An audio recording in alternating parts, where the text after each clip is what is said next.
ಇಲ್ಲ ಇಲ್ಲ, ಪರ್ಸನಲ್ ವಿಚಾರವಾಗಿ ಇರುತ್ತೆ. ಬಟ್ ಅದು ತುಂಬಾ ಫ್ಯಾಮಿಲಿ ಮೇಲೆ ಹೋಗಲ್ಲ. ಇದರಲ್ಲಿ ಹ್ಯೂಮರ್ ಇದೆ. ಕಾಮಿಡಿ ಅಂತಂದ್ರೆ ಒಂದು ಲೈಟ್ ಆಗಿರುವಂತ ಹ್ಯೂಮರ್ ಇದೆ, ಒಂದು ಡ್ರಾಮಾ. ಈಗ ಇವರು ಪ್ರಮೋದ್ ಅವರು ಪ್ಲೇ ಮಾಡ್ತಿರೋದು ಗೋವರ್ಧನ್ ಅಂತ ಹೆಡ್ ಕಾನ್ಸ್ಟೇಬಲ್ ಕ್ಯಾರೆಕ್ಟರ್. ಅವನದು ಲೈಫ್ ಈ ಆಕ್ಚುಲಿ ಸಾಂಗ್ ನೀವು ನೋಡಿದ್ದು ತುಂಬಾ ಒಂದು ಇಂಟ್ರೆಸ್ಟಿಂಗ್ ಪ್ಲೇಸ್ ಅಲ್ಲಿ ಬರುತ್ತೆ ಈ ಸಿನಿಮಾದಲ್ಲಿ. ಒಂದು ಸಿನಿಮಾ ಒಂದು ಇನ್ಸೈಟಿಂಗ್ ಇನ್ಸಿಡೆಂಟ್ ಅಂತೀವಲ್ಲ, ಈ ಸಾಂಗ್ ಇಂದ ಇಡೀ ಕಥೆದು ಒಂದು ಚೇಂಜ್ ಆಗುವಂತ ಜಾಗ ಇದು. ಸಾಂಗ್ ಈಗ ಮುಖ್ಯವಾಗಿ ಒಂದು 3 ಜನದ ಲೈಫ್ ಅಲ್ಲಿ ಒಂದು ತಿರುವು ಪಡ್ಕೊಳುತ್ತೆ ಈ ಸಾಂಗ್ ಆದ್ಮೇಲೆ. ಸೊ ಅವನ್ ಜರ್ನಿ ಇದಾದ್ಮೇಲಿಂದ ಅವ್ನು ಏನಾಗುತ್ತೆ ಅನ್ನೋದನ್ನ ತೋರ್ಸ್ಕೊಂಡು ಹೋಗಿದ್ರೆ ತುಂಬಾ ಹ್ಯೂಮರಸ್ ಆಗಿರುತ್ತೆ ಸರ್. ಹಾ, ಅದು ತುಂಬಾ ಇಂಟ್ರೆಸ್ಟಿಂಗ್ ಆಗಿದೆ.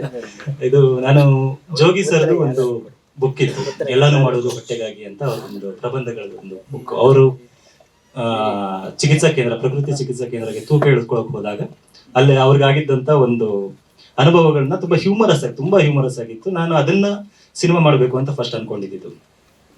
ಅದ್ರ ಒಂದು ಲೊಕೇಶನ್ ಅಲ್ಲಿ ಒಬ್ಬ ದಡುತಿ ವ್ಯಕ್ತಿ ಹೋಗಿ ಅವ್ನು ತೂಕ ಇಳಿಸ್ಕೊಳಕ್ ಹೋದಾಗ ಅಲ್ಲಿ ಆಗುವಂತ ಒಂದು ಅವನಿಗೆ ಆಗುವಂತ ಪೇಚುಗಳನ್ನೆಲ್ಲ ಒಂದು ಸಿನಿಮಾ ಮಾಡ್ಬೇಕು ಅಂತ. ಅದಕ್ಕೆ ಪ್ರಮೋದ್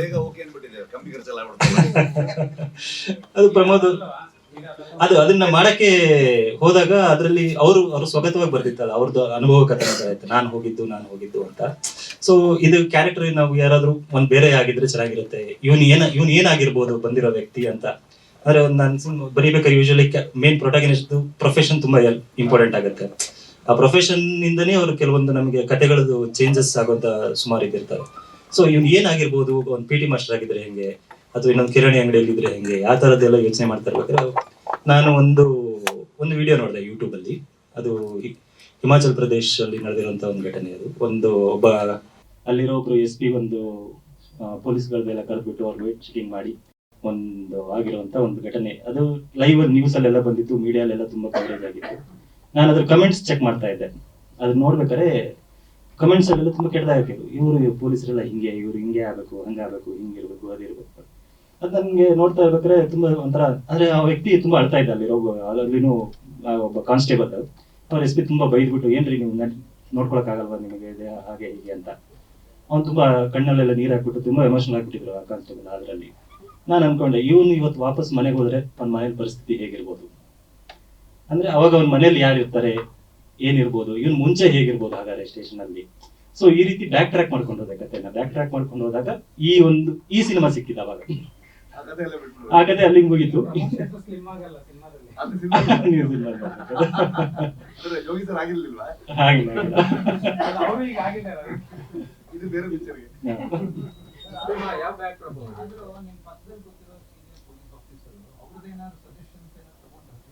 ಹೌದು, ಆಕ್ಚುಲಿ ಇವ್ರಿಗೆ ಅಂದ್ರೆ ನಾನು ಇವ್ರ ಕತೆ ನರೇಟ್ ಮಾಡಕ್ ಹೋದಾಗ ಇವ್ರಿಗೆ ತುಂಬಾ ಖುಷಿ ಆಯ್ತು. ನಮ್ ಇಷ್ಟೆಲ್ಲ ಪೊಲೀಸ್ ಡಿಪಾರ್ಟ್ಮೆಂಟ್ ಬಗ್ಗೆ ಇಷ್ಟೆಲ್ಲ ರಿಸರ್ಚ್ ಮಾಡಿ ಒಂದ್ ಸಿನಿಮಾ ಮಾಡಿದಿರಲ್ರಿ, ಪರವಾಗಿಲ್ಲ. ಆಕ್ಚುಲಿ ಎಸ್ಪೆಷಲಿ ಈ ಸಾಂಗ್ ತುಂಬಾ ಅವ್ರಿಗೆ ಇಷ್ಟ ಆಗಿದ್ದಂತ ಸಿಚುವೇಶನ್. ಅಂಡ್ ಅವರು ತುಂಬಾ ಹೇಳಿದ್ರು ಆಕ್ಚುಲಿ ನನ್ಗೆ, ಈ ತರ ಇರುತ್ತೆ ಈ ತರ. ಬಟ್ ಅವ್ರು ಹೇಳಿದ್ದೆಲ್ಲ ಮಾಡಕ್ ಆಗಲ್ಲ, ಅಫ್ಕೋರ್ಸ್. ಅವ್ರು ತುಂಬಾ ಏನೋ ಬೇರೆ ಎಲ್ಲ ಹೇಳಿದ್ರು. ಹೌದೌದು. ಮಾಡ್ಬೋದು. ಇದೊಂದು ಫಂಕ್ಷನ್ ಅಲ್ಲ ಸರ್, ಅದೊಂದು ಆತ್ಮೀಯ ಮಿಲನ ಕಾರ್ಯಕ್ರಮ ಅಂತ. ಪೊಲೀಸರು ಫ್ಯಾಮಿಲಿ ಗೆಟ್ ಟುಗೆದರ್ ಅಂತ ಆಗುತ್ತೆ.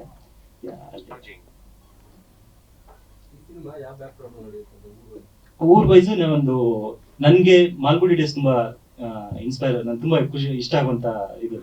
ಹೆಂಗೆ ಶಂಕರ್ ನಾಗ್ ಅವರು ಮಾಲ್ಗುಡಿ ಅಂತ ಒಂದು ಊರನ್ನು ಕ್ರಿಯೇಟ್ ಮಾಡಿದ್ರು. ಆಕ್ಚುಲಿ ಈ ಫಿಲಿಮ್ ಒಂದು ವೈಬ್ ನಿಮ್ಗೆ ಅದೇ ತರ ಅನ್ಸುತ್ತೆ. ನಾನು ಇದಕ್ಕೆ ನೀರೂರು ಅಂತ ಒಂದು ಫಿಕ್ಷನಲ್ ಟೌನ್ ಫಿಕ್ಸ್ ಮಾಡಿದ್ದೀನಿ. ನಿಮ್ಗೆ ಆಲ್ಮೋಸ್ಟ್ ನಾನು ಸ್ವಲ್ಪ ಒಂದು ಫ್ಲೇವರ್ನ ಅದೇ ರೀತಿ ತರಕ್ಕೆ, ಇಲ್ಲಿ ಕ್ಯಾರೆಕ್ಟರ್ಗಳು, ಪಾತ್ರಗಳು ಬಿಹೇವ್ ಮಾಡೋದಾಗ್ಲಿ, ಅವ್ರ ನಡುವೆ ಇರೋ ಆ ಕಥೆಯಲ್ಲಿ ಏನ್ ನಡೆಯುತ್ತೆ ಅದೆಲ್ಲ ನಿಮ್ಗೆ ಸ್ವಲ್ಪ ಆ ವೈಬ್ ಸಿಗುತ್ತೆ ನಿಮಗೆ. ಮಾಲ್ಗುಡಿ ಡೇಸ್ ಒಂದು ಹ್ಯೂಮರ್ ಇತ್ತಲ್ಲ, ಅದ್ರದ್ದೊಂದು ಟ್ರೀಟ್ಮೆಂಟ್ ಇತ್ತಲ್ಲ, ಸ್ವಲ್ಪ ನಾನು ಅದನ್ನ ತರಕ್ ಟ್ರೈ ಮಾಡಿದ್ದೆ. ನನಗೆ ತುಂಬಾ ಫೇವ್ರೇಟ್ ಅವರು ಮಾಲ್ಗುಡಿ ಡೇಸ್ ಆಗ್ಲಿ, ಆಮೇಲೆ RK ನಾರಾಯಣ ಆಗ್ಲಿ, ಮತ್ತೆ ತೇಜಸ್ವಿ ಅವರು. ನನ್ಗೆ ಆ ತೇಜಸ್ವಿ ಅವರ ಬರಹಗಳಲ್ಲಿರುವಂತ ಫ್ಲೇವರ್ನ ನಾನು ಸ್ಕ್ರೀನ್ ಮೇಲೆ ತರಕ್ ಟ್ರೈ ಮಾಡಿದ್ದೆ. ಲಾಫಿಂಗ್ ಬುದ್ಧ, ಆಕ್ಚುಲಿ ಲಾಫಿಂಗ್ ಬುದ್ಧಾಯಿ ಅಂತೇಳಿ ಒಬ್ಬ ವ್ಯಕ್ತಿ ಚೈನಾದಲ್ಲಿ ಇದ್ದಂತ ಒಬ್ಬರು. ಆ ವ್ಯಕ್ತಿ ಆಕ್ಚುಲಿ ಬುದ್ಧಗೆ ಅವ್ರಿಗೇನ್ ಸಂಬಂಧ ಇಲ್ಲ. ಅವನೇನಂದ್ರೆ ಅವ್ನು ಎಲ್ಲಿ ಹೋಗ್ತಾನೆ ಅವ್ನು ಖುಷಿ ಇರುತ್ತೆ. ಈ ಅವನು ಓದಲ್ಲೆಲ್ಲ ಖುಷಿನ, ಸಂತೋಷನ ತಗೊಂಡೋಗುತ್ತೆ. ಅವನ ಜೊತೆಗೆ ಯಾವಾಗಲೂ ಒಂದು ಬ್ಯಾಗ್ ಇರುತ್ತೆ. ಆ ಬ್ಯಾಗ್ ತುಂಬಾ ಒಂದು ತಿಂಡಿಗಳು ಇಟ್ಕೊಂಡಿರ್ತಾನೆ. ಅದನ್ನೆಲ್ಲ ಹೋಗೋರ್ಗೆಲ್ಲ ಮಕ್ಳಿಗೆಲ್ಲ ಕೊಡೋದು, ಮಾಡೋದು, ಅವ್ನು ಚೆನ್ನಾಗಿ ತಿನ್ನೋದು. ಅಂಡ್ ತುಂಬಾ ಹ್ಯಾಪಿ ಆಗಿರುತ್ತೆ. ಏನಾದ್ರೂ ಅವ್ನು ಹ್ಯಾಪಿ ಆಗಿರ್ತಾನೆ, ಇನ್ನೊಬ್ರಿಗೆ ತಿನ್ನಿಸ್ತಾನೆ, ಅವ್ನು ತಿಂತಾನೆ, ಖುಷಿಯಾಗಿರ್ತಾನೆ, ನಗ್ತಾ ಇರ್ತಾನೆ. ಈ ಕ್ಯಾರೆಕ್ಟರ್ ಸ್ವಲ್ಪ ಅದೇ ರೀತಿಯಾಗಿರುತ್ತೆ.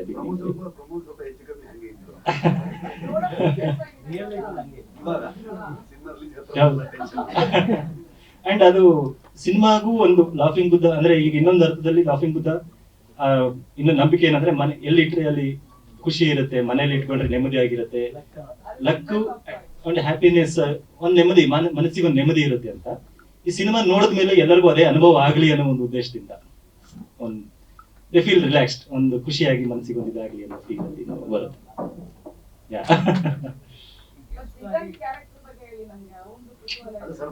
ಅದು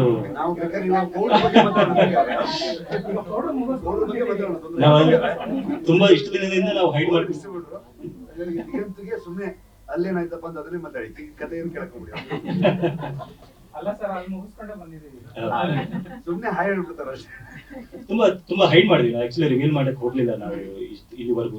ನನ್ನ ಉದ್ದೇಶ ಏನಿತ್ತಂದ್ರೆ ಡೈರೆಕ್ಟ್ ಸಿನಿಮಾ ಥಿಯೇಟರ್ ಅಲ್ಲೇ ಬಂದು ಜನ ನೋಡ್ಲಿ, ಅವಾಗ ಅದ್ರ ಕಿಕ್ ಬೇರೆ ರೀತಿಯಲ್ಲಿ ಇರುತ್ತೆ ಅಂತ ನಾನು ಬಹಳ ರಿಷಬ್ ಇಲ್ಲ ಮಾಡೋಣ ಅಂತ ನೀವು ಥಿಯೇಟರ್ ಅಲ್ಲೇ ಡೈರೆಕ್ಟ್ ಆಗಿ ನೋಡ್ಬಿಟ್ಟಿದ್ರೆ ಅದ್ರದ್ದು ಇನ್ನೊಂದು ಇಂಪ್ಯಾಕ್ಟ್ ಬೇರೆ ರೀತಿಯಲ್ಲಿ ಇರುತ್ತೆ ಅಂತ ನಾನು.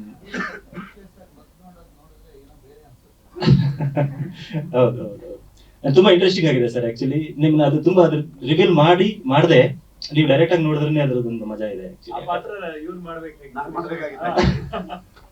ಇದು ಒಂದು ಹೊಸ ರಿವ್ಯೂ.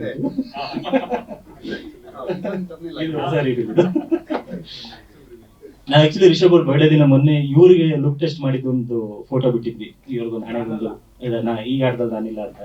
ಸೊ